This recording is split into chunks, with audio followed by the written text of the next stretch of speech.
Lizzie présente Maudit mercredi, le jour où les jeunes filles rencontrent la mort, de Nietzsche French. Traduit de l'anglais par Marianne Bertrand.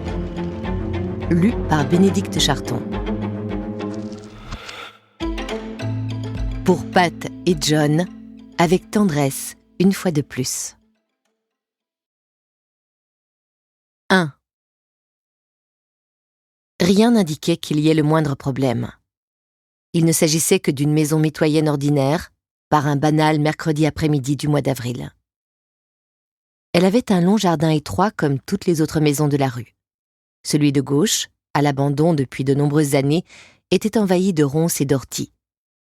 Au fond se trouvait un bac à sable en plastique rempli d'eau vaseuse, ainsi qu'une cage de butte pour enfants tombée à la renverse.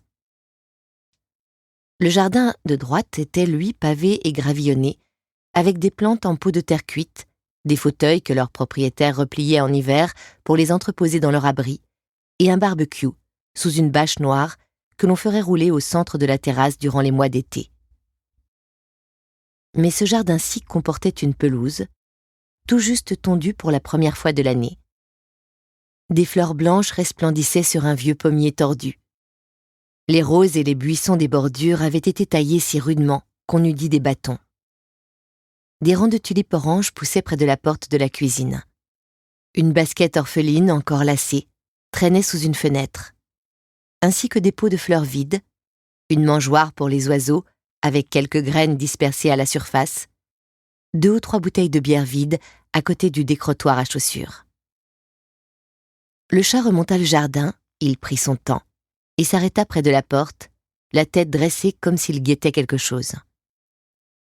Puis il se glissa adroitement par la chatière dans la cuisine, avec son sol carrelé, sa table, pour 6 personnes, voire plus, et son vaisselier gallois, surdimensionné par rapport à la pièce et encombré de vaisselle et de bric-à-brac.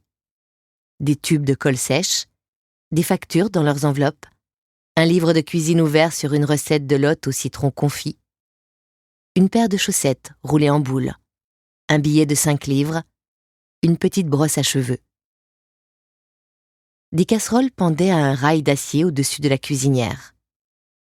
Il y avait un panier de légumes près de l'évier, d'autres livres de cuisine sur une petite étagère, un vase rempli de fleurs qui commençait à piquer du nez sur le rebord de la fenêtre, un manuel d'écolier ouvert sur la table.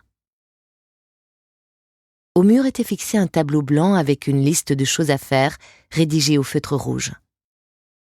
Un bout de toast entamé, froid, traînait dans une assiette sur l'un des plans de travail à côté d'une tasse de thé. Le chat plongea délicatement sa tête dans le bol posé au sol et mangea 1 ou 2 croquettes. Il passa sa patte sur son museau, puis, poursuivant son chemin, il sortit de la cuisine dont la porte restait toujours ouverte, passa devant le petit cabinet de toilette sur la gauche et gravit les 2 marches.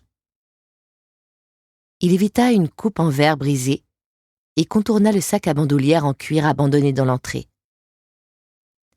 Le sac était retourné, son contenu répandu sur le parquet de chêne. Rouge à lèvres et poudrier, paquet de mouchoirs ouverts, clé de voiture, brosse à cheveux, petit agenda bleu avec un crayon attaché, boîte de paracétamol, un carnet à spirale. Un peu plus loin, un portefeuille noir déplié, quelques cartes de membres dispersées tout autour, Automobile Association, British Museum. L'affiche encadrée d'une ancienne exposition Van Gogh penchait sur le mur couleur crème, et par terre, dans un cadre fêlé, gisait un grand portrait de famille. Un homme, une femme, 3 enfants, arborant de larges sourires. Le chat se faufila avec précaution entre les débris et entra dans le salon donnant sur la rue. Un bras dépassait, étendu, dans l'embrasure de la porte. La main était rondelette et ferme, avec des ongles coupés courts et un anneau d'or à l'annulaire. Le chat le huma, puis donna un rapide coup de langue au poignet. Il grimpa à moitié sur le corps, vêtu d'un chemisier bleu ciel et d'un pantalon de travail noir, et plongea ses griffes en ronronnant dans le ventre mou.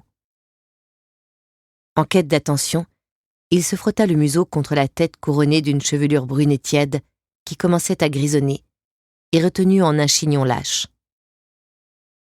Les lobes des oreilles étaient ornés de petits clous dorés. Une chaîne fine et un médaillon pendaient à son cou. La peau sentait la rose, ainsi qu'autre chose. Le chat se frotta de tout son long contre le visage et arqua le dos. Au bout d'un moment, il laissa tomber et alla s'installer sur le fauteuil pour faire sa toilette. Nous espérons que vous avez apprécié cet aperçu. Pour continuer à écouter ce livre audio sur Google Play Livres, utilisez le lien dans la description de la vidéo.